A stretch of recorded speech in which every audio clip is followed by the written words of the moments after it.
LSU has a chance to keep leveling up in their surprise inaugural season of the Brian Kelly era this Saturday when they take on Nick Saban and the Crimson Tide. Now, if LSU is going to win, there are three big things that they have to do. Number one, and I've talked about this all week, you got to start off hot. If you look at most of LSU's games, including the wins, look at Ole Miss, look at Auburn. They did not start out very well. Then they turned it on, especially against Ole Miss, and outscored them 42-3 the rest of the game. Then you look at Tennessee. Didn't start off well from the rip. You fumble the opening kickoff, and Tennessee's 88 and out the gate. If LSU does not come out, now I'm not saying you have to come out and score in your first 4 or 5 drives, but you cannot come out and play bad in all 3 phases and give Alabama a cushion or spot them points. If they do that, if LSU goes down 14-0, 17-0, like we've seen against this Alabama team with Bryce Young, I think this game may end up looking more like the Tennessee LSU game than the Auburn or Ole Miss versus LSU game where LSU was able to come back and win. The second thing, you have got to play clean overall. That's throughout the whole game, especially on special teams. The Polian situation as the special teams coordinator has not been good from the rip. We saw it from Florida State, blocking the extra point. They've had a ton of penalties, just a lot of problems overall on special teams. But if special teams is able to play well this weekend, maybe hit a big play, block a punt, do something like that, a lot of that will be forgotten because it may lead to a win for LSU. Offensively, Jaden Daniels cannot put the ball in harm's way consistently because Alabama will make you pay, and LSU has got to hold on to the ball. That goes for the receivers, that goes for the running backs, but it's not just about turnovers. It's not just about penalties. It's you can't blow assignments up front. You can't blow coverages in the back end. You have to make Alabama earn every inch that they get.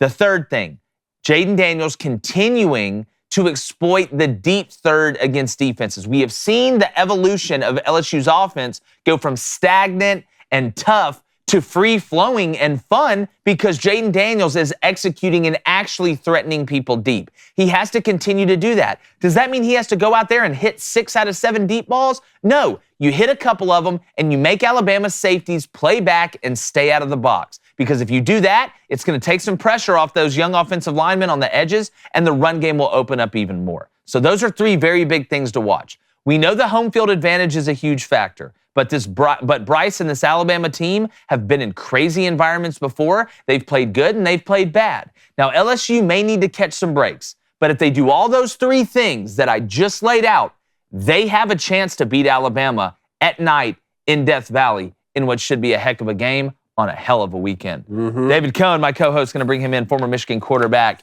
father of 1 currently, and former Heisman candidate. That's fact. Still technically. Heisman, if you look at it. Blaine, my brother. Hello. Human being of Earth. Former Western State, Colorado wide receiver. Yes. And current NFL free agent. I'm waiting on the call. Ghostbusters. So you call. All right. Guys, when we look at LSU, I want you to each give me, you heard the 3 that I laid out. Yep. Mm-hmm. Give me 1 key for LSU in your opinion that they have to do, one thing they have to do in order to have a chance to win this game. I'm looking at turnovers. I'm looking at turnovers from LSU's offense. That's really what I want to see because I don't think Bryce Young and the Alabama offense is going to turn the football over a lot. So you can't turn the football over, and I really think LSU has to win the time of possession. I think that they need to possess the ball more than Alabama, and you can't do that if you're turning the football over, and especially if you're doing it in minus territory where you're giving them the short field. Another thing is, LSU is going to have to go for some 4th downs in there. They need to score touchdowns in the red zone. You can't just kick field goals against Alabama. So if you're doing that, which 4th downs are you most likely to get? 4th and 2s.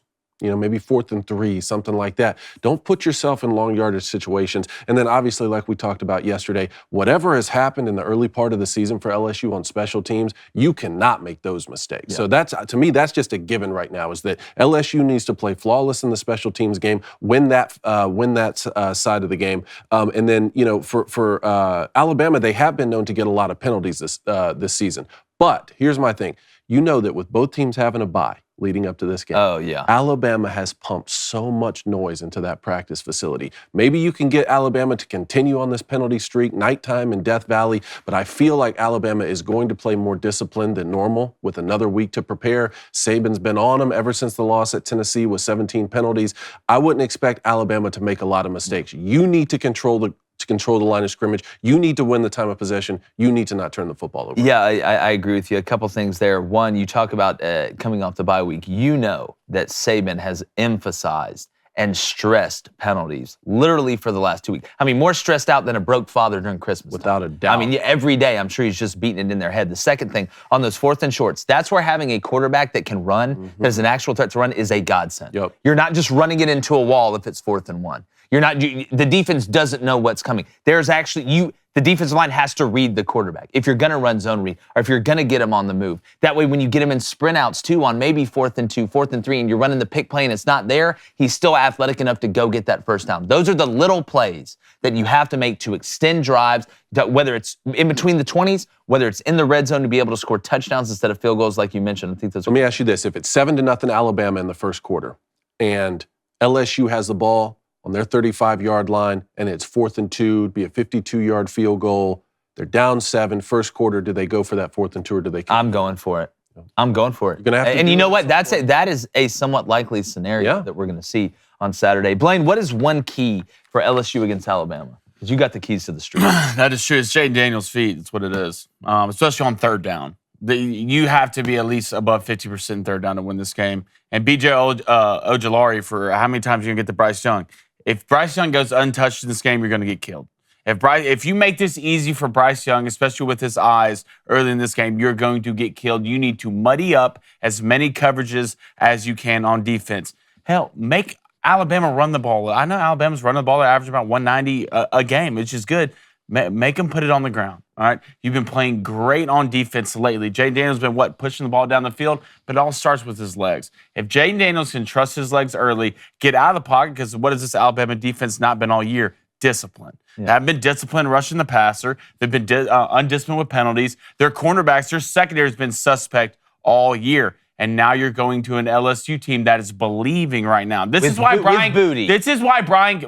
Malik Neighbors, you have Keyshawn Butte, you have NFL wide receivers, but this is why Brian Kelly came to LSU for games like this, for night games versus Bama versus Saban, the top tier of college football. If you come out and start any remotely close to the way you get Tennessee, you will get wiped off the floor. Bryce Young, best quarterback in college right now. Hendon Hooker's playing great. Bryce Young is still the best quarterback in college. You can't come out slow against these guys. I don't think LSU will. I don't think LSU wins, but I do think LSU covers. Because if this game's plus 13.5, you want to give me plus 13.5 with LSU at home at night, buddy, that place is different. Alabama and LSU always play it close. But the two things I'm looking at for LSU, Jaden Daniels' feet, and can you muddy it up and get to Bryce Young? Alabama, just limit the penalties. Yeah. If you play a clean game, you lost to the number 1 team in the nation by 3 on the road with 17 penalties. You play a clean game like we know Alabama can, you're the better team, you'll win. But they haven't done it yet, and I'm still waiting on them to do it, but I do think LSU covers in this game. Well, if they rush 3, if you're LSU, you can't rush 3. You cannot rush 3 because you'll get fried. Mississippi State tried it. They tried it. You'll get absolutely fried. Hey, guys, hope you're enjoying the content that you're seeing. Make sure you hit that like button, hit that subscribe button, turn on that bell for notifications. We drop shows every day, content during the weekend. And remember, without you, there is no us. We really appreciate it.